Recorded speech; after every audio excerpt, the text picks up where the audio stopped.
morning, everyone. Today we're looking at Psalm 123. And Psalm 123 is a very short psalm, but it is very intense. And so one of the things we can immediately learn from that is that our prayers don't always have to be long and wordy. Sometimes our prayers are very short, but that doesn't mean they are not heartfelt. They're not intense. So let's look at the psalm. It starts with verse 1. I will lift my eyes to you who sit enthroned in heaven. In Psalm 123, the psalmist goes straight to the God of heaven. In previous psalms, we've seen it start with, I will lift my eyes to the hills, I will lift my eyes to Jerusalem. But here, he starts by saying, I'm going to lift my eyes all the way to the highest of the heights, to where God sits on his throne. And this picture of God reminds the psalmist that God is in control. God is king. God is ruler of all of the heavens, of all of the earth. He is the ruler of all the universe.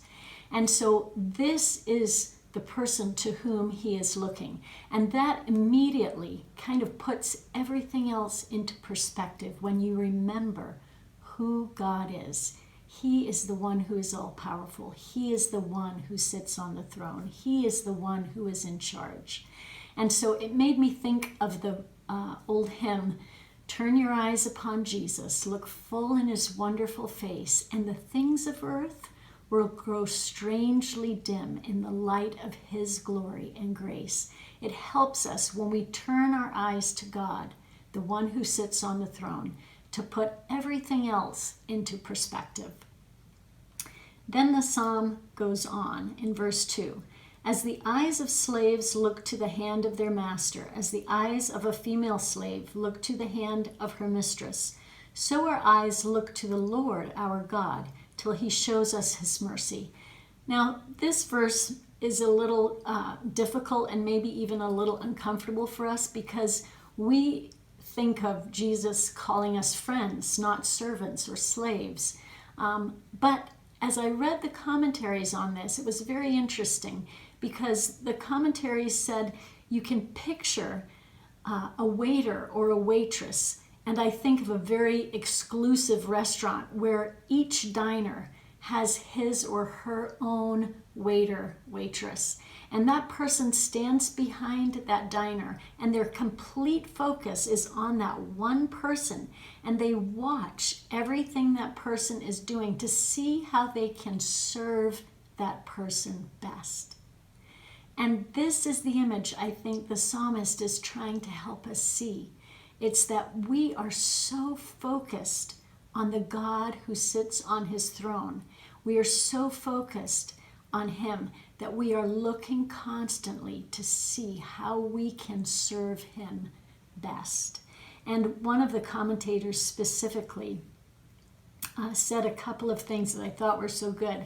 He says, do we look to God like this? Do we look reverently, obediently, attentively, continuously, expectantly, singly, submissively, imploringly? Probably not, but we should. That's the way our focus should be with God, that we are so focused that we are watching at all times with complete single devotion, waiting to serve. And I also love that imploringly, and that seems to be where the psalmist goes next because he has a request. Verse 2 ends with, till he shows us his mercy. And verse 3 begins, have mercy on us, Lord, have mercy on us. And so again, you can see the intensity of this psalm because 3 times the psalmist begs for God's mercy. And why does he do that? Well, in verses 3 and 4, we learn that he's begging for God's mercy because he says, we have endured contempt and ridicule from the arrogant and the proud. Contempt and ridicule. You know, when I was a little girl, we used to sing this little jingle, sticks and stones may break my bones, but words will never hurt me. And I have come to realize that as an adult, that little jingle is really a lie. that our bones heal much quicker than our wounded spirits. And so the psalmist in this psalm is so wounded by the contempt and ridicule of the arrogant and the proud around him. And that is why he needs God's mercy in this moment. And that is why his focus goes up to the God who is in control over the arrogant and the proud who tend to think that they are the ones in control.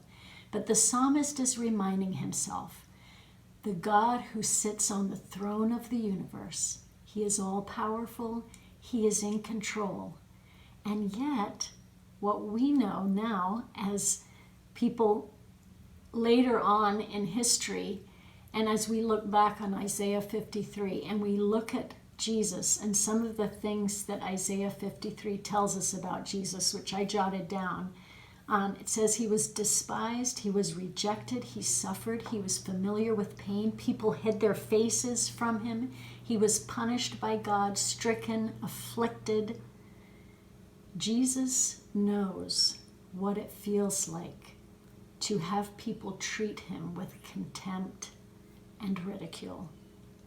And in those times when we are feeling so downcast, when those little poison arrows of contempt have pierced our souls, pierced our hearts, it seems like the only thing that can heal us is the mercy of God himself.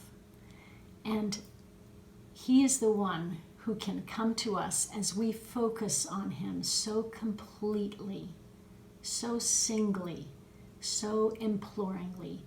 He is the one who can come to us, remind us of who he is. He is the one in control.